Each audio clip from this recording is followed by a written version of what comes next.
New Jersey Devils 2, Penguins nothing. Guy Junker. No goals, also no power plays. Bigger story last night in Newark.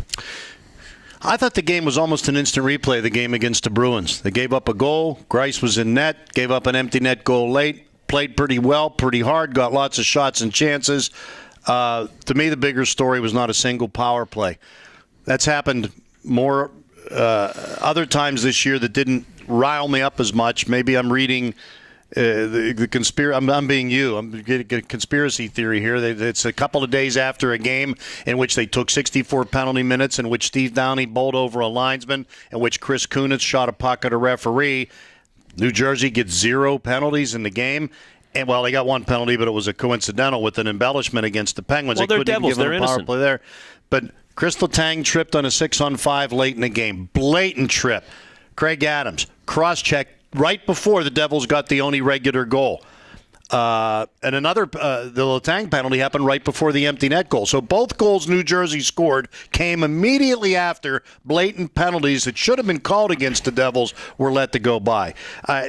From my stand, and the Penguins wouldn't say anything about it afterwards. I think they're on their best behavior. They've been told, stop all this whining about officials. I'll whine for them today. And I think there have been times they deserve their reputation as whiners. I think they do mouth off too much. But last night, I think they got screwed. Personal vendetta? You think Wes McCauley's crew had the tape sent to Dan O'Rourke and the crew last night? I don't know that it goes that. That really seems to be. Come on, I like these conspiracy theories. No, I think they have the reputation right now, and that. Well, I don't think I know. I mean, that's been well documented. Referees have said that the Penguins have this reputation, and I think Sunday was really a bad example of their behavior. Did it carry over? Yes, I think it did.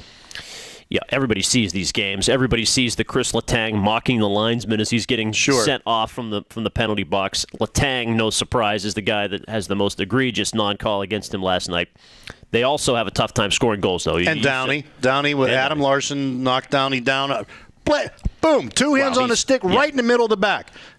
Downey leads the league in penalties. They're not going to call that. Yeah. If you were doing an instructional officiating video, that's what you would show. This is what a cross-check is. If you see this, call it.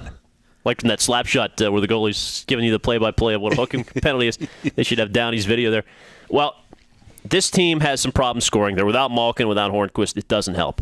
That's 3 games. That's 1 combined goal since they had 6 against the Oilers a couple of nights ago.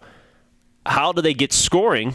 And is this something? I mean, actually, they've had games this year with a complete lineup, Ken, where they have trouble scoring. I mean, this isn't anything new. In a way, I feel like it's better than to be duped into having artificial numbers in March and the game change in the postseason. They're getting used to playoff hockey. This is playoff hockey. I think that's a very good point. I mean, you may not like it, and maybe you don't like. I don't think this is what we've seen a few years ago, where you'd go to New Jersey and they'd play a left wing lock, and you'd get 15 total shots, and you'd lose 2-0. They had 35 shots. They've had almost 80 shots over their last 2 games. They're getting opportunities, but I think that's a very good point. Why pile up all kind of numbers and goals and power plays and go 3 for 6 on the power play when you're not going to get 6 power plays in 3 playoff games, let alone 1?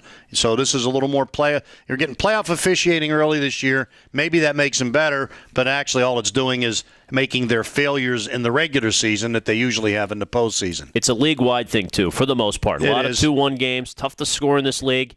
And, hey, yesterday we were talking a lot about Boston only got 1 goal on Buffalo, the worst team in the league last night until the overtime. You got to score in dirty areas, and it's harder and harder to find guys who are willing to get concussed and to go net front. We're seeing more frequently 24-year-old football players retire after a year in the league. If the NHL is going to have this game, they're going to have – well, they already have an issue with that. Not to make this a whole – head trauma thing. But the one dirty guy that's willing to go there and has gotten the dirty goals, which why people say was the James Neal trade bad. Yep. I look, Patrick Hornqvist and James Neal have virtually the same amount of goals this year. Neal in a lot less games, Hornqvist in a lot less games played, but they score from different places. Neal's a sniper. The Penguins have enough people who can score from outside that are more skilled players. Hornqvist gets the dirty goals. I hate to say it, I think they miss him more than Malkin right now. Penguins road trip continues. A couple of games this week on to Big D. Ken and Guy will be talking about it all week here on TribLIVE Radio.